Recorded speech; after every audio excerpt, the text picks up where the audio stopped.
Moving to another topic unrelated, Mr. President, I'll never forget sitting early one dark morning in the airport departure lounge in Vilnius, Lithuania. The date was February 24th, 2022. Senator Chris Coons of Delaware and I had just finished visiting Lithuania that had emerged from decades of Soviet dominance to become a thriving free market democracy in the European Union and NATO. While we sat in that airport departure lounge and looked up at the television, we realized that there was an historic event taking place.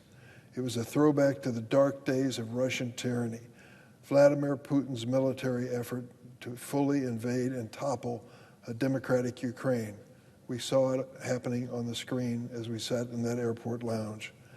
I had been in Ukraine in 2014 with the late Senator John McCain when Russia forcibly seized Crimea and parts of the eastern Donbass in Ukraine. But this was now a full-scale invasion in 2022, and an effort to extinguish the democratically elected Ukrainian government. A puppet Russian regime, almost comical if not so deadly serious, was part of Putin's invasion plan. It's a script any student of history knows is common in the Cold War.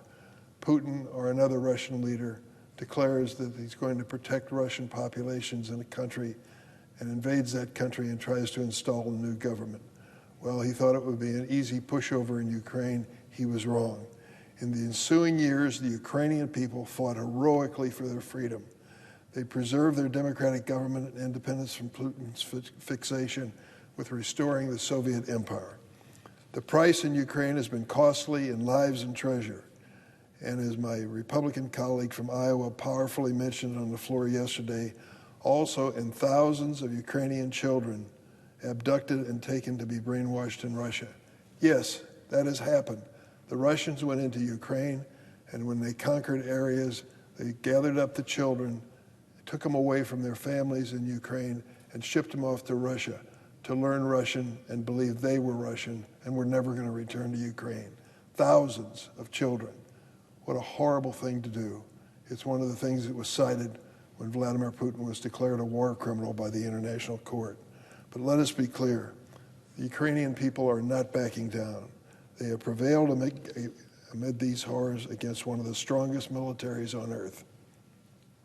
In doing so, Ukraine has severely weakened a formidable threat to Western security of Russian aggression, including NATO allies such as Poland and Baltics that remain in Russia's crosshairs.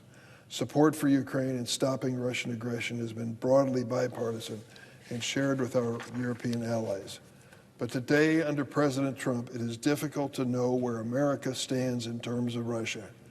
President Trump said he could end the war in Ukraine within the first 24 hours of taking office. Now, he makes a lot of claims. That one was outlandish.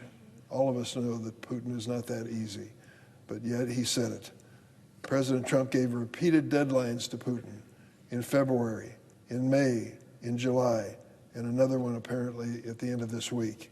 He personally called Putin multiple times this year and recently lavishly hosted him with a red carpet greeting in Alaska. President Trump has spent important American and presidential capital in these pursuits and has very little, if anything, to show for it. Now, I don't criticize this president for trying to engage with Putin. I've met with my share of autocratic regimes in pursuit of greater goals. That's what diplomacy is all about. But let's be clear. After each engagement or threatened deadline from President Trump to reach a ceasefire or end the war, including most recently after risking American prestige in Alaska, Russia's attacks on Ukraine brazenly increased, not decreased. That's right. After each personal attempt to deal with Putin, he thumbed his nose at the United States, instead started slaughtering more innocent Ukrainians. No deal was reached, and Putin stalled and reciprocated with nothing but violence and humiliation. I believe President Trump wants to find a solution to this horrific war. I support him in that effort. But it's clear to all that President Putin is playing the United States and President Trump. Putin isn't serious, and Putin doesn't want a deal. In fact, just this week, we saw him standing next to Mr. Xi of China, urging a new world order at a state-managed summit with some of the world's most repressive anti-U.S. regimes, including Iran, North Korea, and Belarus. And may I add, India was part of that meeting as well. Quite simply, Russia will only respond to increased economic and military pressure. That's a fact. My Republican colleagues in Congress know that as well.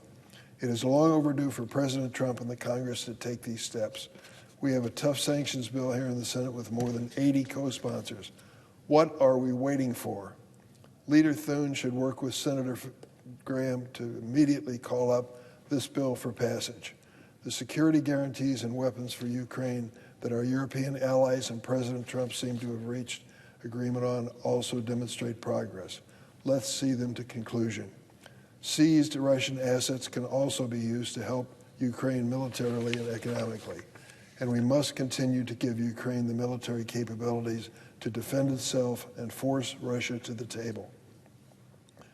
Students of history remember the catastrophic miscalculation of former British Prime Minister Neville Chamberlain. He naively and tragically thought he made a deal with Hitler, Adolf Hitler, to secure peace in our time. There is still a chance for President Trump to avoid this fate of history and bring an honorable end to this war, but it will only be through clear-eyed realism when it comes to Vladimir Putin. I yield the floor. Suggest the absence of a quorum.